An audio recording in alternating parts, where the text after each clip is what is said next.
Hello guys, welcome back to another video, and today I'm going to be doing a video I'm so excited I'm able to do and able to say is that Spider-Man No Way Home is my favourite film of all time. I have known this for quite a while now, but I fully have a reason for it, and I thought I'd go full in depth on this film in this video because I've only done just a few reviews, but I want to go full in depth.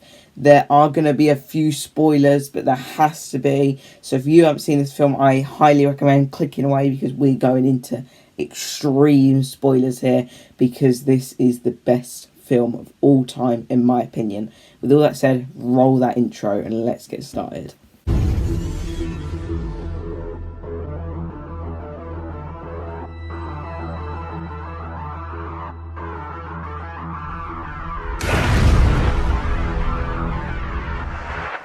So, Spider-Man No Way Home, pretty big film. It has become one of the highest grossing films of all time. And the build-up for this film was phenomenal. We have to start talking about the build-up for this before we talk about my opinion. The build-up for this was phenomenal. There has never been a bigger build-up for a film, other than probably Endgame. That's not as high as this, but that is what comes closest. The build-up for this was amazing. Saying how the original cast was coming back somehow, and they just left this huge cliffhanger. And how are you putting that both into there? And every single day, different YouTube channels and social media channels were posting different things, different pieces of news, different theories. Some were true, some were not. And it was going on every single day for the course of about 365 days. I would say maybe around 400. It went on for over a year. So long it went on for. But I loved every second of it. The build-up for this film was phenomenal. And I am happy to say that I did not get this film spoiled for me. I was completely clear of any type of spoiler. Although some of the things were pretty obvious, we'll talk about them in a minute. Although some of them were pretty obvious, I still managed to get that enjoyment and feel that surprise and feel that joy and fun in the film. I'm so happy with what I got with this film because this film is everything I wanted. It continues from Spider-Man Far From Home, and it brings back so much nostalgia. This film defined my childhood.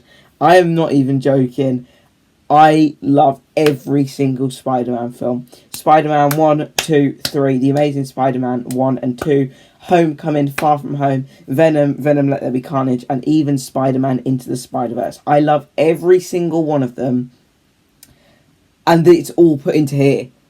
Everything is here. And it's absolutely beautiful. With all the Tobey and Andrew films, I've always just been upset about the ending to the characters, that they all basically die, have that sad ending, but they are given the redemption they deserve in this one, and you get your own Sinister Six. So, with all this said, let's move on and let's start talking about why Spider-Man No Way Home is my favourite film of all time. It feels great to be saying that. So, why do I love this film so much? Because it brings back so much nostalgia and it's fan service done right. Somehow it brings back all the original cast: Tobey Maguire, Andrew Garfield, Alfred Molina, Willem Dafoe, Jamie Foxx. The list goes on.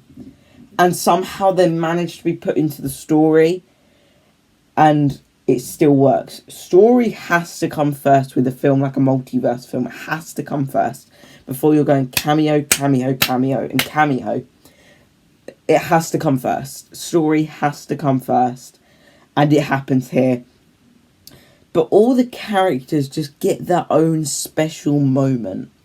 For example, when Andrew gets to save MJ, that scene is absolutely beautiful and so emotional. You can just feel the emotion in every single character on screen in that bit. You can just completely feel that emotion, and it's heartwarming but emotional.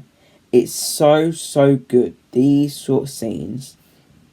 But even scenes like Tobey Maguire and Doc Ock, I'm just going to call them by the actors, and Alfred and Melina seeing each other, Toby saying he's trying to do better.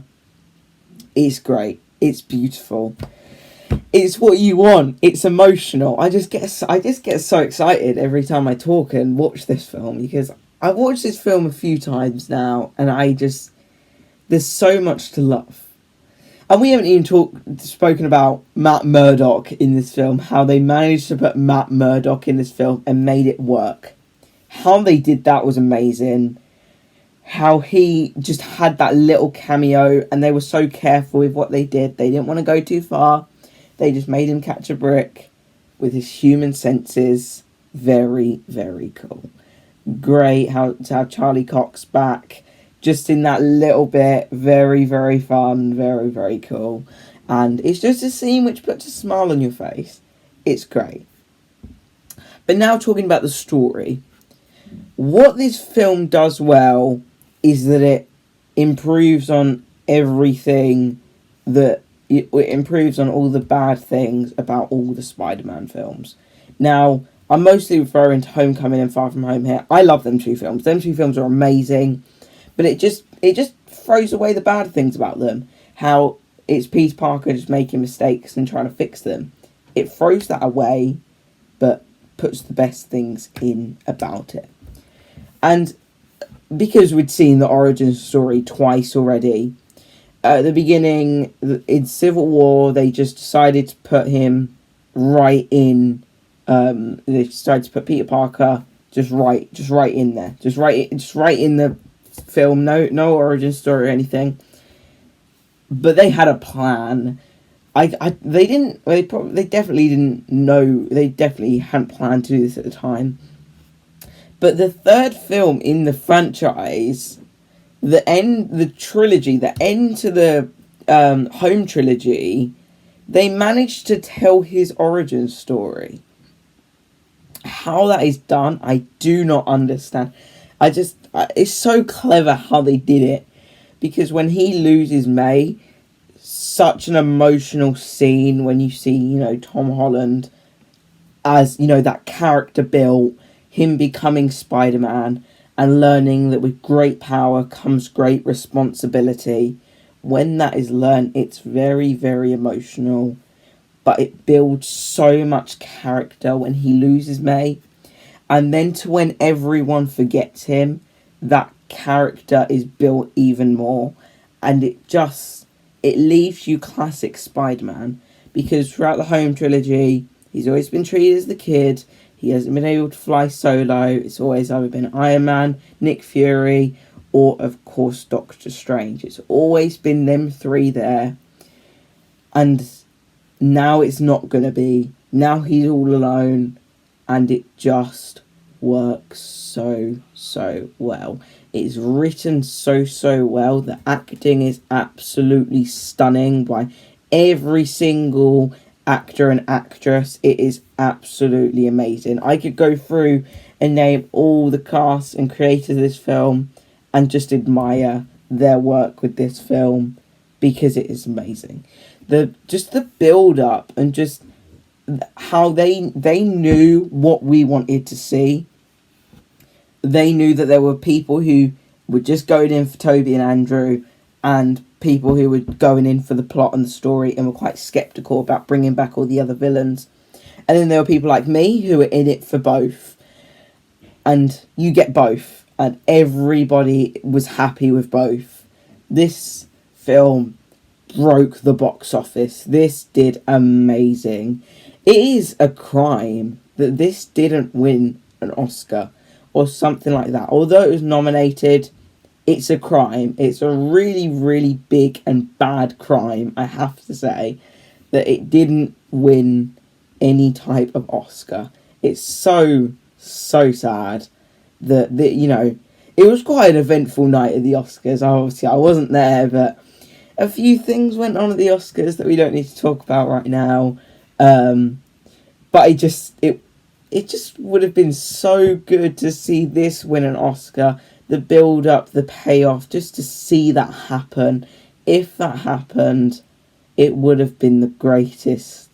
Like, it would have been. It really deserved it. If it should have won, like, so it should have been nominated at least for its original score as well. Its original score is amazing, so good. And by the time you get to the credits, not only do you feel satisfied, but you feel happy. Also, there are so many scenes in this film which just give you the chills. Just hearing Alfred Molina's Doc Ock say, "Hello, Peter. What have you done with my machine? The power of the sun in the palm of my hands." So good. It's amazing how it worked. And that August, late August, everyone was waiting. And when that trailer hit the internet, it blew up. I really wish I filmed my reaction to the trailer because I could literally show it right now. Because it was crazy. Absolutely crazy. And my cinema experience for this was amazing as well. There were people going crazy. Literally everyone was in the same boat looking for the same thing. And it's what you got. You get that and it's forgiven. And they don't, when obviously Peter Parker's identity is revealed, they don't go into like court and everything. That's a good, it's a good sign because we're here for picking up after that. Not all court stuff, we're here for that.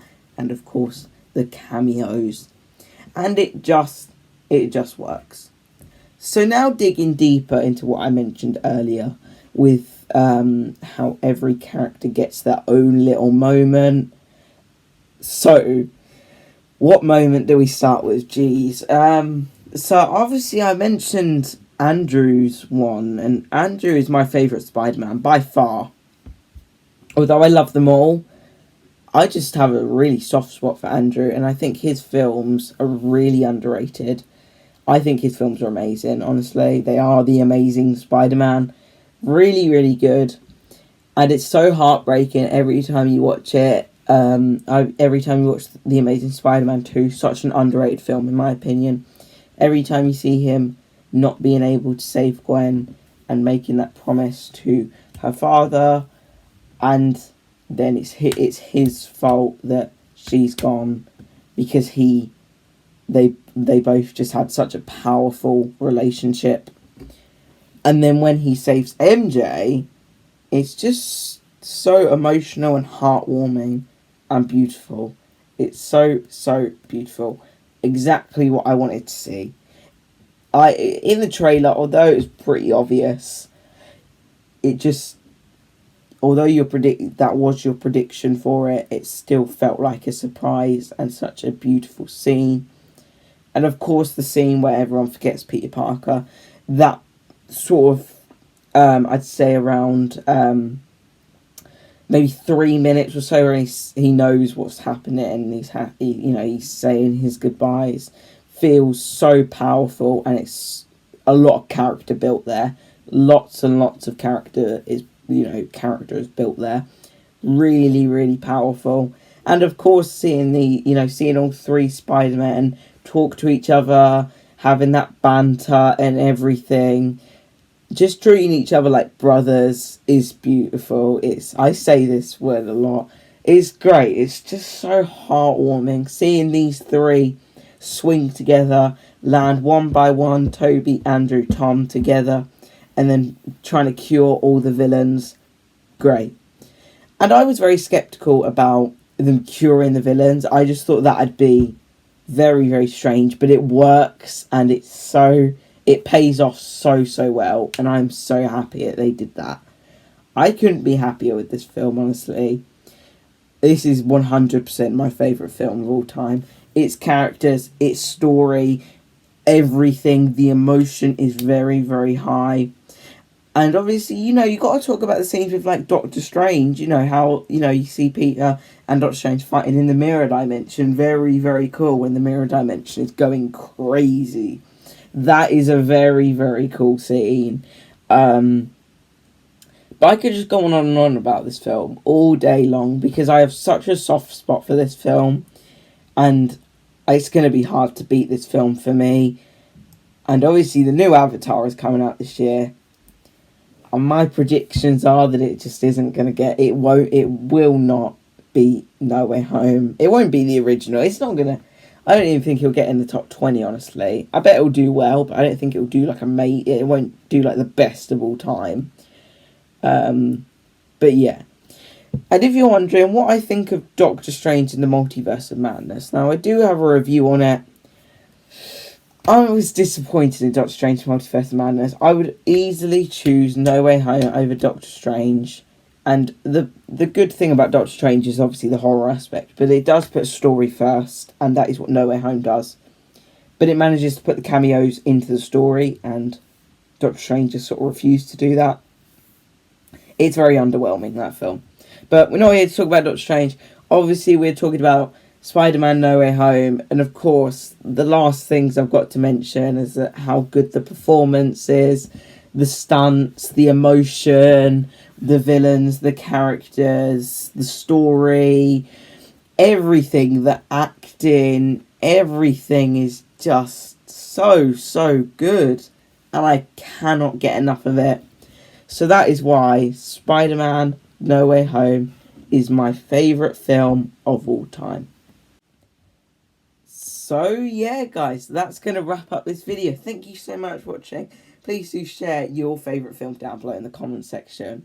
This is just my opinion. It's what I grew up with. Well, all these films, and it's put into this. And also go and watch my Marvel movie tier list, because you can see where all the other films fall along with this one. Kind of a bit of a spoiler with this video. But yeah, thank you so much for watching, guys. Please do comment, like, and subscribe. And I'll see you guys in the next video. And please do share this video with your friends and family. That's all for this video, guys. Thank you so much for watching.